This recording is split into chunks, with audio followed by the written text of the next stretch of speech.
पिछले लेक्चरों में जो मैंने तरतीब बताई थी कि भाई कवायद ज़वाबित भी सीखेंगे, अरबी बोलचाल भी सीखेंगे और हिवार भी सीखेंगे। कवायद ज़वाबित में हमने क्या क्या सीखा था, मतलब इसम, फेल, हर्फ, इनकी तारीफ़ात और इनकी अलामतें वगैरह ये सीख ली थी मिसालों के साथ, और इसकी एक मश्क टेस्ट के तौर पर भी हमने दे दी, ठीक है। और अरबी बोलचाल के अंदर हमने दो चीज़ें सीखी थी, एक इसमें इशारा करीब सीख लिए थे और दूसरा गिरदान हमने सीखी थी, ठीक है। और तीसरे लेक्चर में हमने हिवार मुकालमा, वो तारफ़ी मुकालमा होता है जिसमें सलाम दुआ होती है, वो हमने आधा पढ़ लिया था, ठीक है, तो आधा रहता है हमारा।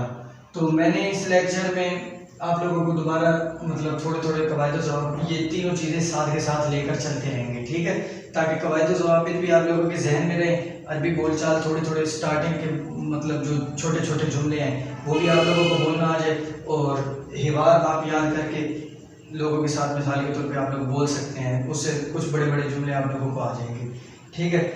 तो कवायद ज़वाबित पे आज हम लोगों ने बहस करनी है। तो आज हम लोग कवायद ज़वाबित में सीखेंगे वही इसम, फेल, हर्फ जो था ना, उनकी अलामतों तक हमने सीख लिया है। आज हमने सीखने इसम की तकसीम। इसम की काफ़ी कुछ किस्में हैं, ठीक है, तो उसमें से आज हम इसम की पहली तकसीम सीखेंगे। इसम की पहली तकसीम क्या है? इसम की पहली तकसीम है वाहिद, तस्निया और जमा। वो जो हमने पीछे वाहिद, तस्निया, जमा पढ़ा था ना, उसी पर ही बहस है, ठीक है, थोड़ी सी तफसील से कि वाहिद किसको कहते हैं, तस्निया किसको कहते हैं और जमा किसको कहते हैं, ठीक है। और वाहिद का सीगा क्या होता है मतलब, और तस्निया का सीगा कैसे बनता है और जमा का सीगा कैसे बनता है, ठीक है। तो ये आज हम इस पर बहस करेंगे। तो इसम की पहली तकसीम क्या है? वो तीन चीज़ों पर मुश्तमिल है, वाहिद पर, तस्निया पर और जमा पर, ठीक है।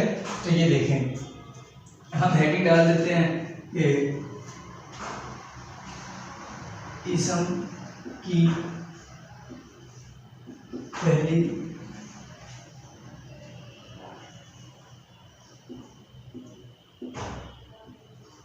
तकसीम, ठीक हो गया। तो ये हो गई हमारी हेडिंग। अच्छा जी, तो अब इसम की पहली तकसीम में कितनी चीज़ें हैं? कुल मैंने बताया कि तीन चीज़ें हैं, ठीक है। अच्छा, सबसे पहले है वाहिद, नंबर 2 है तस्निया,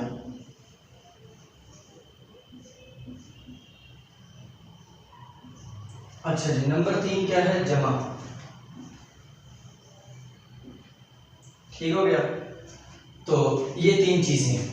वाहिद, तस्निया, जमा आमतौर पर किसे कहते हैं? वाहिद एक को, तस्निया दो को, जमा दो से ज़्यादा, यानी 3, 4, 5 जितने मर्जी हो, ठीक है। अच्छा, लेकिन इसमें वाहिद, तस्निया, जमा की तारीफ़ात भी हैं। आप लोगों ने वो तारीफ़ देखनी है, उस तारीफ़ के मुताबिक वो तारीफ़ जिस जिस कलमे पर फिट आएगी उसको वाहिद कहेंगे, ठीक है। तस्निया की तारीफ़ जिस पर सादिक आएगी उसको तस्निया कहेंगे, और जमा की जिस पर तारीफ़ फिट होगी उसे हम जमा कहेंगे, ठीक है। तो अब मैं आप लोगों को सबसे पहले वाहिद की तारीफ़ लिख कर देता हूँ। अच्छा, यहाँ पर हम ये तीन वो बना लेते हैं पार्ट, इसके हिस्से। अब यहाँ पर हम बहस करेंगे वाहिद से। वाहिद कहते हैं कि वो इसम है जो एक फर्द पर दलालत करे, ठीक है। वाहिद क्या है? वो इसम है जो एक फर्द पर दलालत करे, ठीक है। लेकिन इसमें अब आप ये मैंने आप लोगों को पहले तारीफ लिख कर दे दी ना वाहिद की, इसमें एक चीज देखनी है। ये मैंने क्या लिख कर दिया आप लोगों को? ये क्या है? वो इसम है, ठीक है।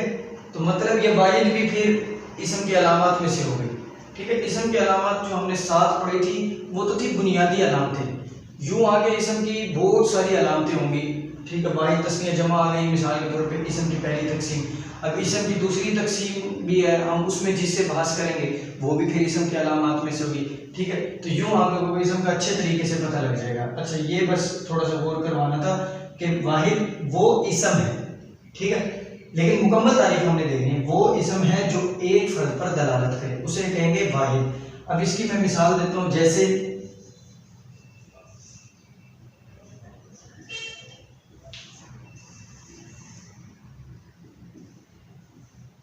रजुलुन और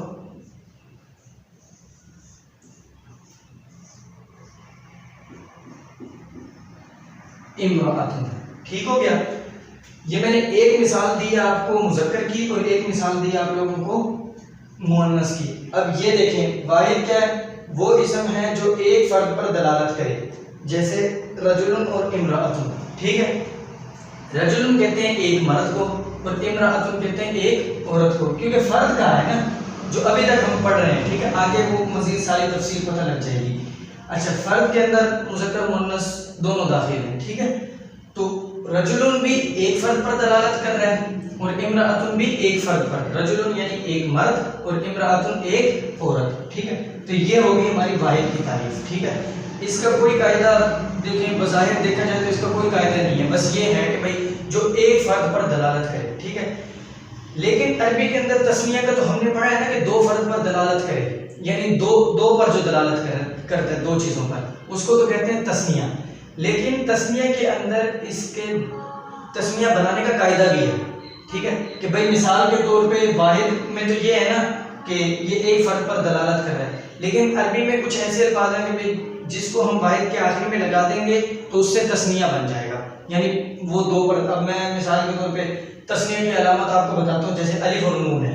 अब मैं ये रजुलुन के आखिर में अगर अलिफ और नून बना दूँ, ठीक है, जैसे आप याद करें पिछले लेक्चरों में इसमें इशारा में हमने तस्निया जो इसमें इशारा का था उसमें हमने क्या मिसाल पढ़ी, हाजानी रजुलानी, यूं ही पढ़ी थी ना, हाजानी रजुलानी हाजानी मुस्लिमानी। अब रजुलुन एक मर्द को कहते हैं, मुस्लिमुन एक मर्द को कहते हैं, लेकिन उसके आखिर में हमने अलिफ और नून लगा दिया था, तो अलिफ और नून लगाने से क्या हो गया, वो जो एक पर दलालत कर रहा था वो दो पर दलालत करने लग गया। ठीक है, ये है इसकी अलामत। ठीक है, अब ये तस्निया की तारीफ में लिख के दे देता हूँ, मतलब वो आप लोग इस जैसे वाहिद की है ना यूं ही तस्निया की, उसको आप लोग याद कर लें कि ये साथ के साथ आप लोग अपने कॉपी और जो है ना रजिस्टर के अंदर ये चीज़ें लिखते हैं। ठीक है, कवायद व ज़वाबित की एक मिसाल के तौर पे हिस्से में कवायद व ज़वाबित लिख लें, दूसरे हिस्से में अरबी बोलचाल में जो आप लोग पढ़ें वो लिख लें, और तीसरे हिस्से में जो आप लोग हिवार पढ़ेंगे वो लिख लें। यूँ कॉपी के आप लोग 3 हिस्से कर लेना।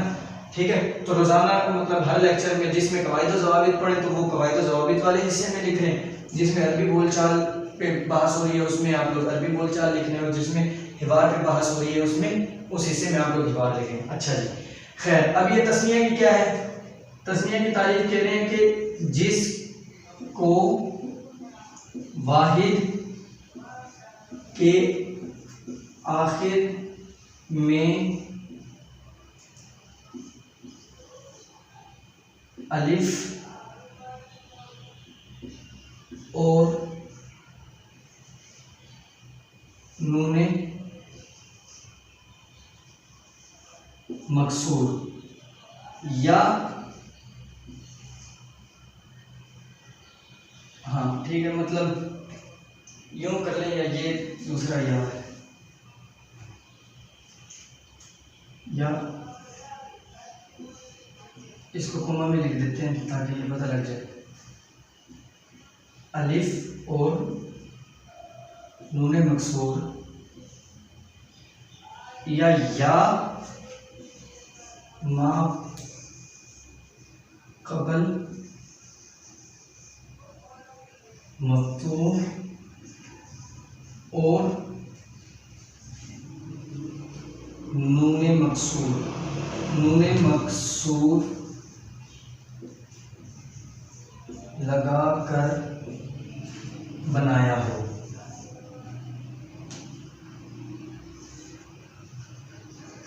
ठीक है, अब ये मैं मिसाल देते तो दोनों की, बाकी समझाता हूँ आप लोगों को इसकी तारीफ क्या है। ठीक है, जैसे रजुलानी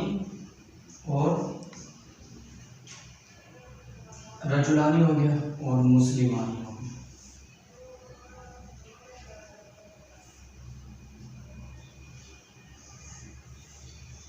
मुस्लिमानी, ठीक है, रजुलानी मुस्लिमानी।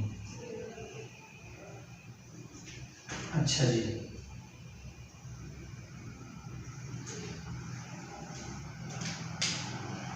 ये तो हो गई हमारी तस्निया की तारीफ। अब रही बात इसको समझने की, तो ध्यान से समझे, मैं आप लोगों को समझाता हूँ, ठीक है। इसके अंदर जो जो भी मुश्किल अल्फाज है वो सारे तफसील से हम इंशाल्लाह समझेंगे। जिसको वाहिद के आखिर में अलिफ और नून मकसूर या मा कबल मफ्तूह और नून मकसूर लगाकर बनाया हो, ठीक है। तो हम यहाँ पर पहले ना ये जमा की जो हमने तकसीम बनाई है इसको भी फिलहाल एक मरतबा मिटा देते हैं कि भाई यहाँ पर लिख देते हैं कि भाई इसम की पहली तकसीम क्या है कि वाहिद, तस्निया और जमा, ठीक है। तो यहाँ पर हम, क्योंकि ये तस्निया वो मुकम्मल नहीं आएगी मिसालों के साथ, वो मैं आप लोगों को यहाँ पर साथ में लिख कर दे दूँगा, ठीक है। फिर वो मैं मिटा दूँगा बाद में यहाँ पर जब जमा समझूँगा।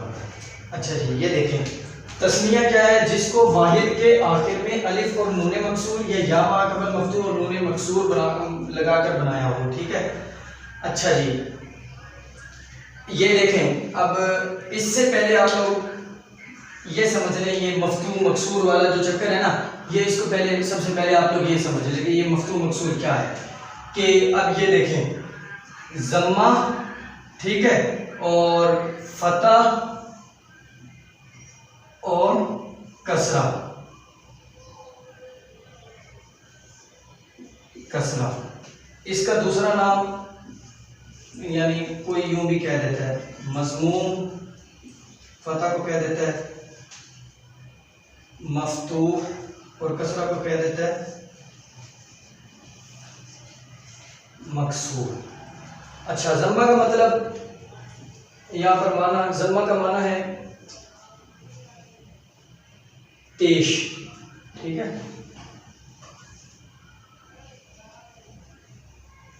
अच्छा जी, ज़म्मा तो हो गया पेश,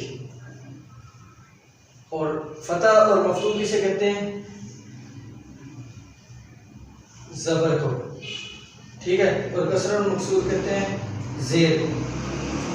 अच्छा, अब ये मैंने आप लोगों को इसके अंदर जो आया था ना कि नून मकसूर, ठीक है, और ये मा कबल मफ्तूह, तो मैं कहीं ये पहले आप लोगों को समझा देता हूँ। ज़म्मा, फतह, कसरा, मज़मूम, मफ्तूह, मकसूर वगैरह ये कहते किसे हैं। कहीं पर हम ज़म्मा का लफ्ज़ इस्तेमाल कर रहे हैं, कहीं पर फतह का, कहीं पर मज़मूम, कहीं पर मफ्तूह। तो ये आप लोगों को मैंने लिख कर दे दिया। ज़म्मा और मज़मूम, बाज़ जगह यानी कभी ज़म्मा कभी मज़मूम, दोनों को यानी पेश को कहते हैं ज़म्मा और मज़मूम। असल में बस फ़र्क ये होता है, एक पेश को क्या कहते हैं, दो पेश को क्या कहते हैं, ठीक है। तो इस वजह से ज़म्मा और मज़मूम ये दो लिख दिए। अच्छा, लेकिन मुतलकन पेश को क्या कहते हैं, ज़म्मा, मज़मूम, ज़बर को फतह, मफ्तूह, और ज़ेर को कसरा और मकसूर। ये 6 नाम हो गए, यानी ज़म्मा के भी 2 नाम है, फतह के भी 2 नाम हो, कसरा के भी 2 नाम, कसरा और मकसूर, ठीक है। अब यहाँ ये तो आप लोगों को पता लग गया। अब यहाँ पर मैंने लिख कर दिया है नून मकसूर। तारीफ के अंदर क्या है कि जिसको वाहिद के आखिर में अलिफ और नून मकसूर लगा या मा कबल मफ्तूह और नून मकसूर। अब यहाँ पर नून मकसूर का क्या मतलब है, वो नून जिसके नीचे, ये देखें मकसूर है ना, ये मकसूर आ गया, जिसके नीचे ज़ेर हो, ठीक है। अब ये देखें मफ्तूह है, अब मफ्तूह की क्या है, ये देखिए, ये आप लोगों को लिख कर दिया। मफ्तूह किसे कहते हैं, ज़बर को। तो मकसूर ज़ेर को, मफ्तूह ज़बर को, और मज़मूम पेश को लिख कर देते हैं। अच्छा जी, ठीक है। अब ये मैं इसको मिटा देता हूँ, ये आप लोगों को समझ आ गई होगी ज़म्मा, फतह, कसरा वगैरह को।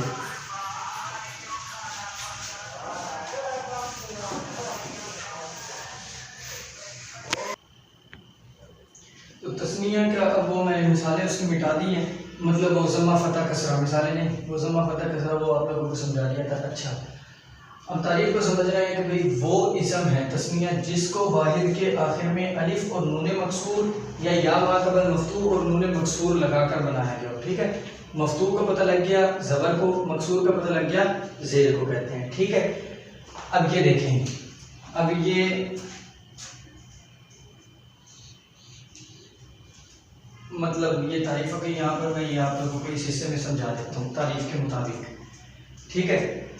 हमने शर्त क्या पढ़ी है कि तस्निया वो इसम है जिसको वाहिद के आखिर में अलिफ और नून मकसूर लगा या मा कबल मफ्तूह और नून मकसूर लगाकर बनाया गया। 2 शर्तें पढ़ी हैं, अलिफ और नून मकसूर या मा कबल मफ्तूह और नून मकसूर, ठीक है। लेकिन किसके आखिर में लगाकर? वाहिद के आखिर में। अब हमने यहाँ से वाहिद का लफ्ज़ उठाना है। मिसाल के तौर पे हम उठाते हैं रजुलुन। रजुलुन का क्या मतलब है? एक मर्द। ठीक है, अब ये देखें,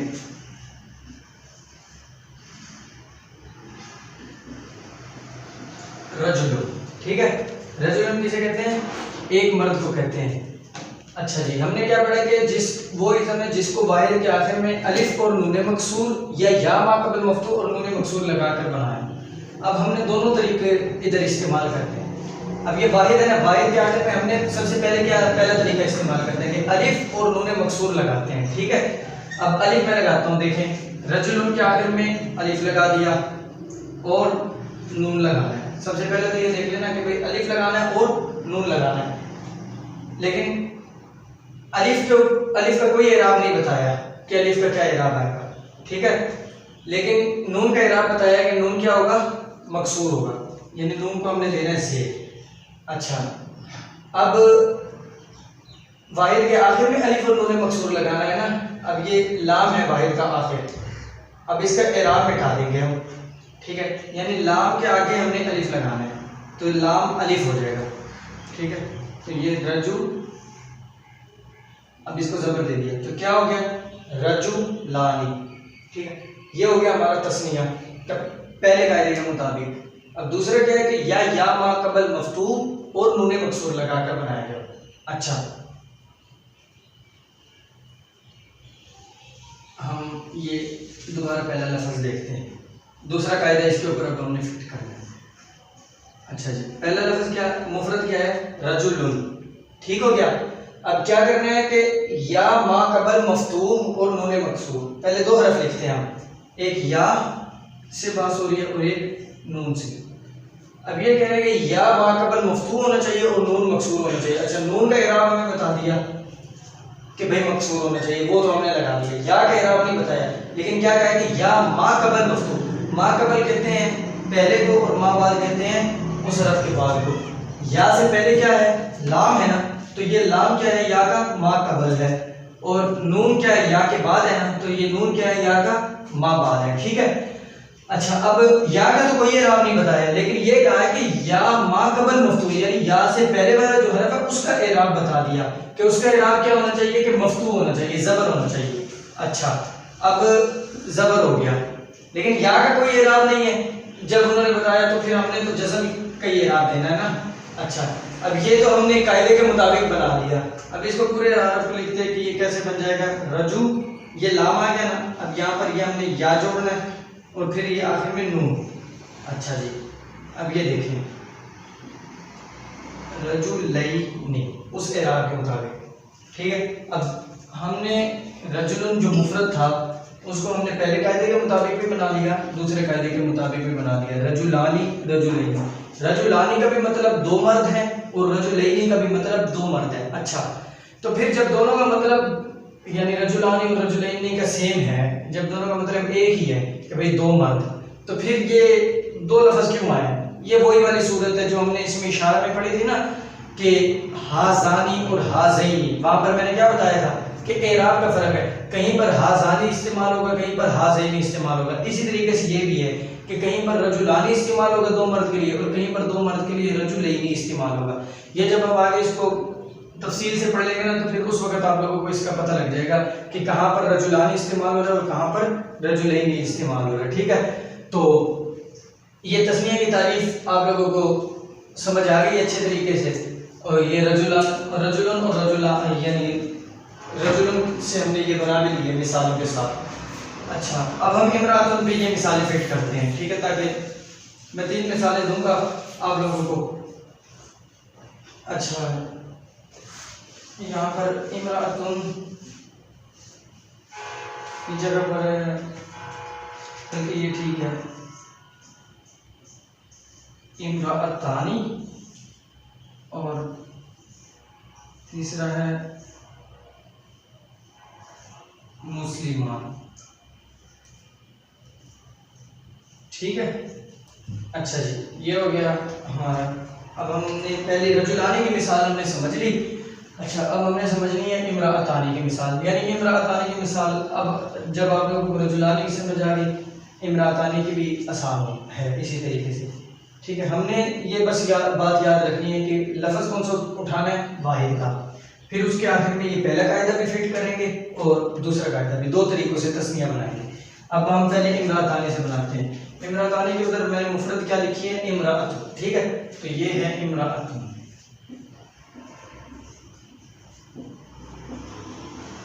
अच्छा जी, ये देखें आप, हमने अब इसकी तस्निया बनानी है। अब क्या तारीफ है जिसको वाहिद के आखिर में अलिफ और नून मकसूर लगा कर बनाएंगे। अब अलिफ और नून सबसे पहले लिख देते हैं, बाकी इराब क्या लगाना है इन दोनों पर इसकी बात बाद में करते हैं। हमने अलिफ और नून लगा दिया, लेकिन नून का इराब बताया कि नून के नीचे ज़ेर होना चाहिए। ठीक है, मकसूर यानी ज़ेर होना चाहिए। अलिफ का इराब नहीं बताया तो आप लोगों को पता है जिसका इराब नहीं वहाँ पर जज़म आ जाएगा। अच्छा, तो अब जिसको वाहिद के आखिर में अलिफ और नून मकसूर लगा कर बनाया जाए। अब हमने अलिफ भी लगा दिया, नून मकसूर भी लगा दिया, तो ये यानी अलिफ वाली सूरत में ये जो अलिफ का माकबल है ना, उसका इराब हटा देंगे। उसका इराब हटाने के बाद क्या करेंगे, इस पर ज़बर लगा देंगे। ठीक है, ये बस शर्त है कि भाई अलिफ और नून से अगर तस्निया बना रहे हैं ना, तो अलिफ से जो माकबल है उसका इराब मिटाना है और इराब मिटाने के बाद उस पर ज़बर लगाना है। ठीक है, तो हमने जैसे रजुलुन से रजुलानी बनाया था ना, तो लाम पर दो पेश थे, तो हमने लाम के दो पेश को मिटाया और उसके ऊपर भी रजुलानी, लाम के ऊपर भी हमने ज़बर लगाया। इसी तरीके से इमराअतुन में भी ताकि दो पेश मिटाकर हमने ज़बर लगा दिया। अच्छा, अब इमराअतानी बन गया। ठीक है, अब इसको जैसे लिखते हैं, इमराअतानी लिखा जाता है वो लिख लेते हैं, बाकी हमारी ये तस्निया इमराअतुन से बन गई। ठीक है, तो उम्मीद है आप लोगों को ये समझ आ रही होगी अच्छे तरीके से।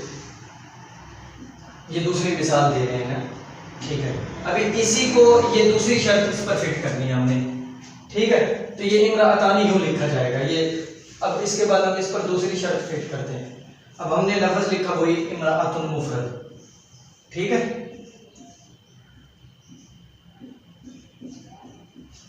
इमराअतुन ये मुफरद लिख दिया। अब ये क्या है कि या माकबल मफ्तूर नून मकसूर लगाना है ना। अब हम पहले या लिख लेंगे और उसके बाद नून लिख लेंगे। नून का इराब बताया कि मफ्तू होगा। अच्छा, या का क्या बताया, या का इराब नहीं बताया तो इसके ऊपर वही जज़म आएगा, साकिन आएगा, लेकिन इसका यानी या से माकबल जो है उसका इराब बताया। या से माकबल क्या है, ता है, और इसका इराब बताया कि क्या होना चाहिए कि या माकबल मफ्तू होना चाहिए, यानी ये ता के ऊपर क्या होना चाहिए, दो पेश की जगह ज़बर होना चाहिए। ठीक है, तो यानी अब अलिफ वाली जो सूरत है उसमें भी क्या है कि भाई अलिफ और नून जिसमें लगाएंगे उसमें भी क्या है कि अलिफ से पहले जो हरफ है उस पर जो भी इराब हो, यानी पेश का हो, जो भी इराब हो उसको मिटाकर हमने ज़बर लगाना है। और या वाली सूरत में भी यही है कि या का माकबल जो है उसका इराब मिटाकर हमने ज़बर का लगाना है। अच्छा, अब ये देखो इमराअतई, ये क्या कहा है कि या माकबल मफ्तूर नून मकसूर लगाना है। ये मैंने नून मकसूर लगा दी। ठीक, नून मकसूर लगाना है यानी ज़बर की जगह ज़ेर लगाना है। ठीक हो गया। अच्छा, ये अब हमारा इराब हो गया। अब इसको हम लिखते हैं कि अब ये इमराअतैनी कैसे लिखा जाएगा।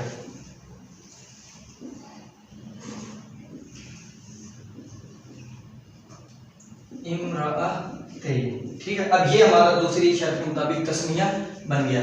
उम्मीद है कि आप लोगों को ये दो मिसालों से समझ आ गई होगी। तीसरी मिसाल मजीद लिख देता हूँ ताकि अच्छे तरीके से समझ आ जाए। ठीक है, कि हम दो शर्तें कैसे फिट करेंगे, कैसे यानी वाहिद के आखिर में अलिफ और नून मकसूर या माकबल मफ्तूर नून मकसूर लगाकर तस्निया बनाएंगे। ठीक है, अब इसको मिटाकर हम तीसरी शर्त लिखते हैं।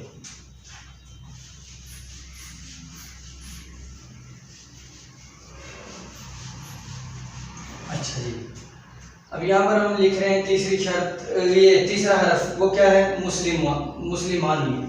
ठीक है, यहाँ पर मुस्लिमानी का मुफरद लिख लेते हैं सबसे पहले। मुस्लिमानी का मुफरद है मुस्लिम। ठीक है, यानी मुसलमान।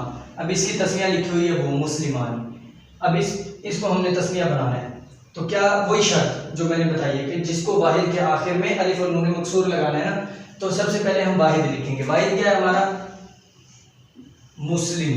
ठीक है, मुस्लिम। अब लगाना क्या है, पहली शर्त के मुताबिक अलिफ और नून लगाएंगे सबसे पहले। ठीक है, अलिफ लगा दिया और नून लगा दिया। नून का इराब बताया हुआ है कि मकसूर है, वो हमने मकसूर भी लगा दिया। बाकी मैंने इससे पहले भी आप लोगों को बताया कि अलिफ से पहले वाले हरफ पर जो भी एराब होगा उसको मिटा देना है, जो मर्जी एराब हो, और मिटाकर अलिफ से पहले वाले हरफ के एराब को मिटाकर क्या करना है, उसके ऊपर हमने ज़बर लगाना है। ठीक है, अब ये देखिए ये ज़बर लगा दिया। अब क्या हो गया, मुस्लिमानी। ठीक है, अब लिखने का तरीका क्या है, तो भाई ये मीम को इसके साथ मिलाना। ठीक है, तो ये हो गया मुस्लिमानी, यानी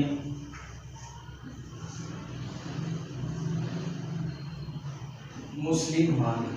ठीक है, अब मुस्लिमून का तर्जुमा एक मुसलमान और मुस्लिमानी दो मुसलमान। अच्छा जी, ये हमारी पहली शर्त के मुताबिक हमने तस्निया बना लिया। अब दूसरी शर्त के मुताबिक बनाते हैं।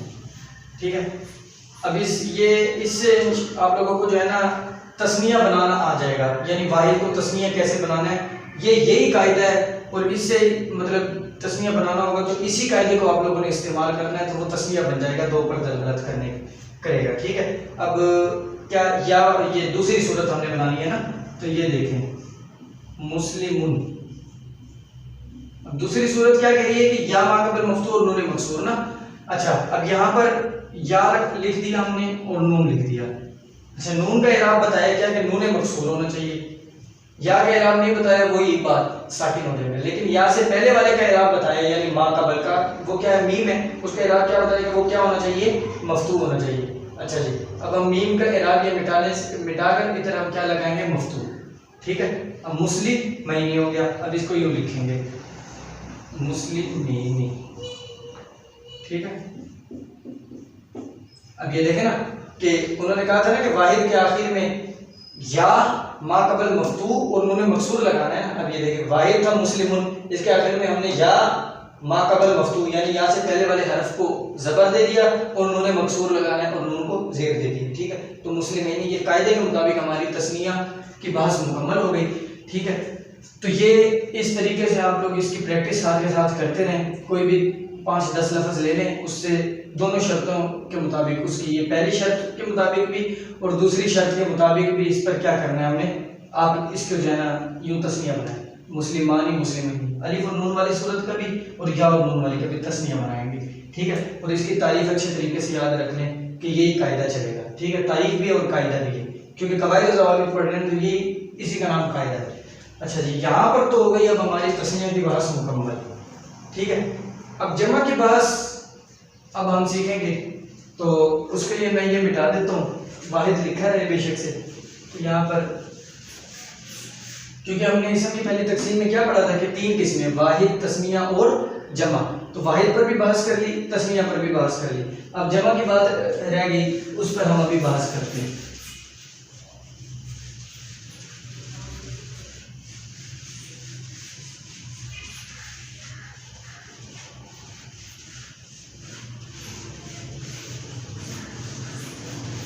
अच्छा जी, ये हो गया हमारा, साफ हो गया बोर्ड।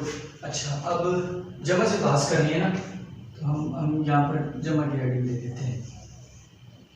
अच्छा जी, अब जमा के बारे में पता है कि अब एक वाहिद का भी कायदा पढ़ लिया, तस्निया का भी कायदा पढ़ लिया। वाहिद एक को कहते हैं, तस्निया 2 को, लेकिन जमा 2 से ज़्यादा हो।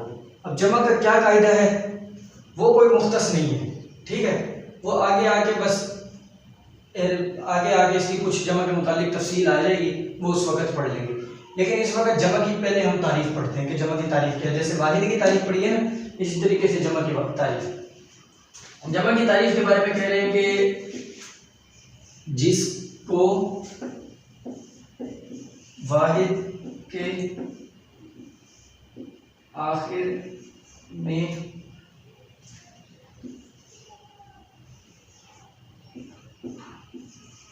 कुछ तब्दीली करके बनाया हो। ठीक है, जैसे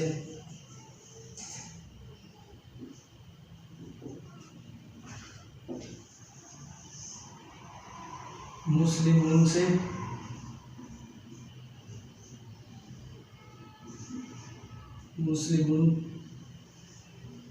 मुस्लिमूना।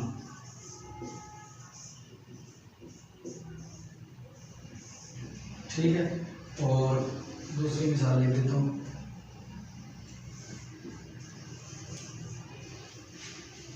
रजुलुन से रिजाल।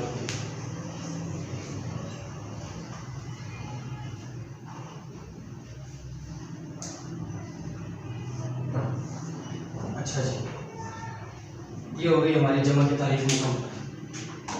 क्या है तारीफ के भाई जमा की जिसको वाहिद के आखिर में कुछ तब्दीली करके बनाया गया हो। ठीक है, अब इन्होंने ये नहीं कायदा बताया, जैसे तस्निया का तो बताया था ना कि अलिफ और नून मकसूर या मा कबल मफ्तू और नून मकसूर लगा कर बनाया, लेकिन इसका कोई कायदा नहीं बताया। बस ये कह रहे कि वाहिद के आखिर में कुछ तब्दीली हो, कुछ भी तब्दीली कर दी, मतलब वो है जो तब्दीली कानून के मुताबिक कि कुछ तब्दीली करके जिसको जमा बनाया गया हो। अब हमने मुस्लिमून को जमा बनाया क्या, वाहिद के आखिर में कुछ तब्दीली करके। अब आप देखें मुस्लिमून की हमने जमा क्या बनाई है, मुस्लिमूना। अब इसमें हमने वाहिद में क्या तब्दीली की है, क्या लगाया आखिर में, इधर भी मीम सीन लाम मीम, इधर भी मीम सीन लाम मीम, यहाँ तक तो है हमारा वाहिद। अब वाहिद के आखिर में, ठीक है, वाहिद के आखिर में कुछ तब्दीली करके बनाया हो, बल्कि आखिर की कैद की जगह ना, ये आखिर वाली कैद सही नहीं, कि जिसको वाहिद में कुछ तब्दीली करके बनाया। ठीक है, अब वाहिद में हमने क्या तब्दीली की है, देखो मुस्लिमून इधर है, इधर भी मुस्लिमून लिखा हुआ, लेकिन तब्दीली क्या की है, इसके आखिर में हमने वाव और नून लगा दिया। वाव और नून लगाने से ये जमा बन गई। ठीक है, अब इसी तरीके से रजुलन ये मुफरद है, इसमें हमने क्या तब्दीली की है कि जीम और लाम के दरमियान हमने वक्फा यानी अलिफ लिख दिया। ठीक है, तो ये भी जमा बन गई। बाकी कहाँ पर ये है ना, ये मुस्लिमून से मुस्लिमूना और रजुलन से रिजालुन, ये मुस्लिमूना और रिजालुन ये आगे जमा की किस्में आएंगी, जमा सालिम, जमा मुकस्सर वगैरह ना, तो उसके अंदर कुछ बाकी इसकी तफसील क्या है कि कहाँ पर मुस्लिमूना बनेगा और कैसे रिजालुन बनेगा, तो ये इसके कायदे और इसकी तफसीलें अगले लेक्चरों में इंशाल्लाह आ जाएंगी कि मुस्लिमूना की मतलब ये जमा की आगे और भी किस्में हैं। मतलब अगले लेक्चर में जब हम दोबारा कवायद ज़वाबित पढ़ेंगे ना, तो अगले लेक्चर में ये जमा की किस्में पढ़ लेंगे, तो उससे आप लोगों को पता लग जाएगा कि भाई कहाँ पर हमने मुस्लिमूना लगाना और कहाँ पर जाना। ठीक है, तो उस हिसाब से ये हम अगले लेक्चरों में पढ़ लेंगे। तो ये वाहिद, तस्मिया और जमा, आज ये इस लेक्चर की ये जो वाहिद, तस्मिया और जमा, इसकी तारीफ़ात अपने कॉपी के अंदर लिख लें मिसालों के साथ। ठीक है, और इसको अच्छे तरीके से याद कर लें। और कोई भी सवाल वाहिद, तस्मिया, जमा में से अगर कोई भी सवाल आप लोगों को हो या कोई भी चीज़ आप लोगों को समझ ना आई हो, तो आप लोग पूछ सकते हैं, कोई भी सवाल हो। ठीक है, ताकि जो भी प्रॉब्लम है वो क्लियर हो जाए। ठीक है, तो बाकी अगले लेक्चर में हम लोगों ने ये कवायद ज़वाबित वाले हिस्से में इस चीज़ को लिख लेना। अब अरबी बोलचाल अगले लेक्चर में हम देखेंगे। अगले अरबी बोलचाल जो पिछले लेक्चर में हमने पढ़ ली थी ना, उससे आगे पढ़ेंगे। तो अरबी बोलचाल के लिए नेक्स्ट लेक्चर तक का इंतज़ार करें। मिलते हैं आपसे अगले लेक्चर में, तब तक के लिए अल्लाह हाफिज़। अस्सलाम वालेकुम।